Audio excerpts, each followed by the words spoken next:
you can't go back to business as usual. You can't go back to being the same person. Once you know, you can't not know. and it's so beautiful because consciousness is awareness, and awareness is noticing and paying attention. So when you see a person who has a transformation, and you see the science that says in a week-long event, there'll be over 600 metabolic changes in 75% of the audience for the better in a one-week event. When you know that, you're aware of another possibility that may not be the possibility that we think is free will to choose from knowns. This is now, you're stepping outside. And when a person shows up and believes in themselves and does the work, they're believing in possibility. You cannot believe in possibility and believe in yourself. Not believe in yourself. You got to believe in yourself and believe in possibility. You got to believe in possibility. You got to believe in yourself. So, for me personally, it's way bigger than me. I'm very humbled on a regular basis. Every time I get another testimonial, I say this person is speaking the truth, and it's a footprint for somebody else to step into, and I think the world needs that more than ever. So for me, my greatest passion, my greatest joy, I think there's something in us, Glenn, that's so empathetic. Now we have universities that are studying people that can be healed remotely. You don't even need to be in their presence. If you understand the science of quantum physics and you understand how to do it, you can hit a target and heal another person at a distance, and there it is, and there it's gone. Now, when you see that occur, there's some kind of empathy. I drop in on the calls of these people that show up every single day of their life to heal another person, and they do at least 3 or 4 a day. And these people, they're not doing it because they want to be a healer. They're doing it because, well, how they feel when they see a mother who's comes on the Zoom call and says, my daughter was, handicapped from birth. She had a traumatic birth. She's listless, unresponsive, never looked at her brothers. And all of a sudden, this kid is smiling at her brothers and trying to talk. And you watch the people on the Zoom call that are the healers. You see we're all in tears. There's this empathy that takes place where we're contributing as a species to one another, that we were part of somebody's transformation. We gave in some way. Another one of us is better, and this kind of feeling of empathy, this feeling of connection is so profound that goes against all those survival and stress emotions that create division and polarity and separation and distrust. And so that's when community starts coming together. That's when we start to cooperate, and it's got to be from the heart. So I'm super hopeful about what we're doing. Let's see if I can explain this as simple as possible. Living in stress is living in survival. Mm-hmm. And survival is a very primitive mechanism that allows us to really adapt to an environment that's threatening or dangerous. The moment you perceive a danger or threat, you switch on an autonomic function in your body, the sympathetic nervous system, and there's an arousal. The arousal of those hormones causes a heightening of the senses, because now we want to become more acute that there's a danger there. If there's a tiger in the bushes and you hear something rumbling around and it's night, you're going to either run, fight, or freeze or hide. That's your choices. And so that works really well in survival for the short term, because the arousal causes us feeling like we're more our body. We get a rush of energy. The arousal causes our brain waves to change and to move into a more alert state. We narrow our focus on what it is in the environment. We're giving it our attention, all of our attention. And now we're trying to predict what's going to happen in the future based on what we've known in the past. So we're overlaying a known into the future so that we can prepare. And normally when we don't know what it is, the unknown causes us to feel these primitive emotions of survival, and it's best to run. It's best to fear the unknown. So the challenge becomes that works really well for the short term.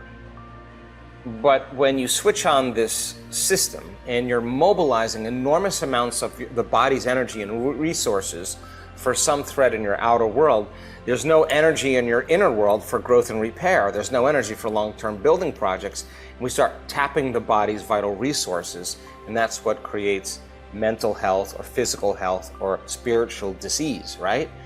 So because no organism can live in that emergency state for that extended period of time. It's like if there's a hurricane coming through Australia, you're not going to be thinking about remodeling your kitchen at that time. It's not a time for long-term projects, right? So now when we're in stress and we're in survival, the self is the most important. You don't trust, it's not a time to love, it's not a time to learn, it's not a time to communicate, it's not a time to be vulnerable, it's not a time to open your heart, it's not the time to sit down and close your eyes and go within. You would be eaten. The survival gene is switched on, and people spend 70% of their time living in this state. So then in that state where the arousal takes place, the brain moves into a heightened brainwave pattern called beta brainwave pattern. Now, as I said, that's like driving your sports car in first gear on the freeway. It's the jump start, but you can't do it for a long period of time because in stress is signaled by the loss of control, not being able to predict the next moment, the unknown, or the perception that something's going to get worse. And when you're in that state, you start trying to control and predict everything in your life, and you shift your attention from one person to another problem, to another thing, to another place, to another object, to a group of situations. And every one of those elements has a neurological network in the brain. So the arousal causes the brain, like a lightning storm in the clouds, to start firing out of order. It starts firing incoherently. And when the brain is incoherent, we're incoherent.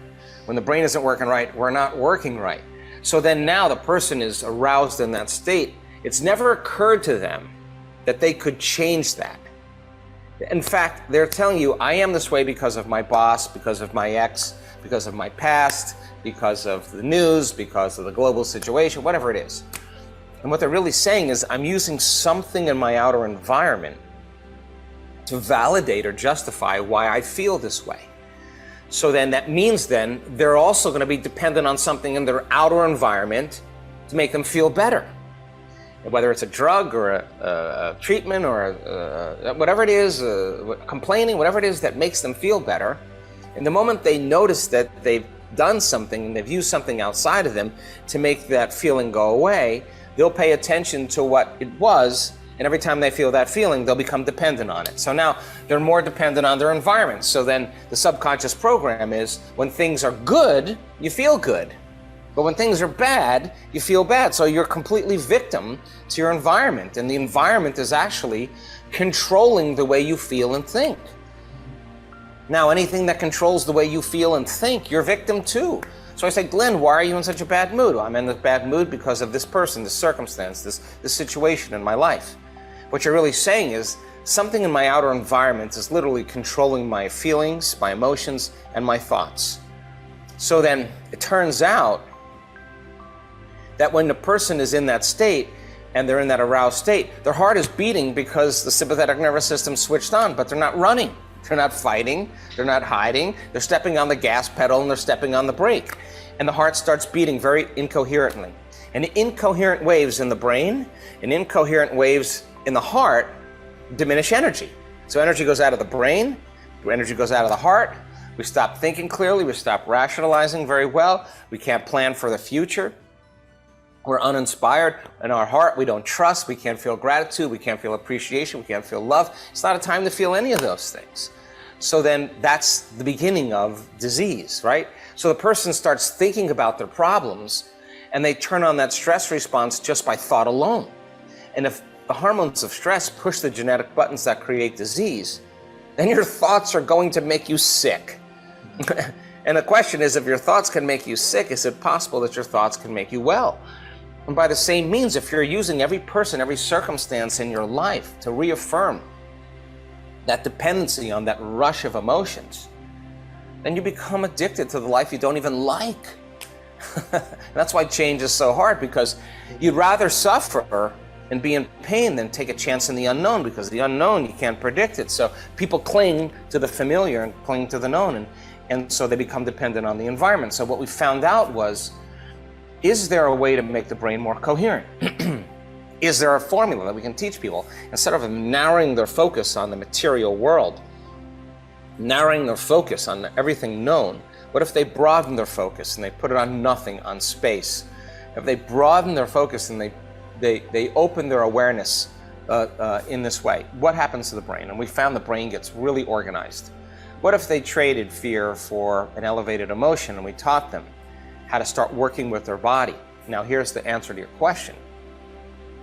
You practice that long enough, you close your eyes, you're not distracted by your environment, you're sitting down, you're not eating, you're not talking, you're not watching TV, you're not on your cell phone, you're not smelling, you're not tasting, you're not feeling with your body, you're sitting still, you're not thinking about your schedule, of what you got to do or what happened yesterday, and you're working with the body and you're understanding the process. You keep settling the body down when it's aroused.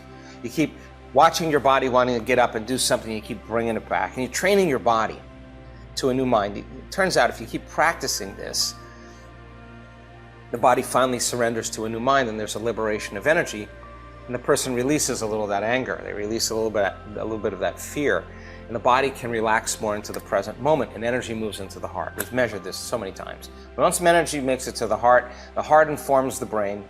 It's safe to create. It's safe to think about a possibility of how to get out of this situation. So then it's really good to do it with your eyes closed, when there's soft music playing in the background and you're relaxed and your eyes are closed and you're in a safe environment. But that's training. Because when it matters the most is when it's the hardest to do. And I don't like that answer at all, but it's the absolute truth. I mean, when you're the most frustrated, when you're the most impatient, when you're the most agitated, when you're the most in the most amount of pain, is it possible then to dial down those survival emotions and practice getting back in your heart, to shorten the refractory period of your emotional reactions? Because when you're living in those emotions, there's always a gap between the way things appear and the way things really are. Yeah. And if you act during that time, and you do something, you make a choice during that time, you'll always say the same thing. I should have never said that. I should have never sent that email. I never sent that text, because you were altered in some way. And that's when people knee-jerk, right?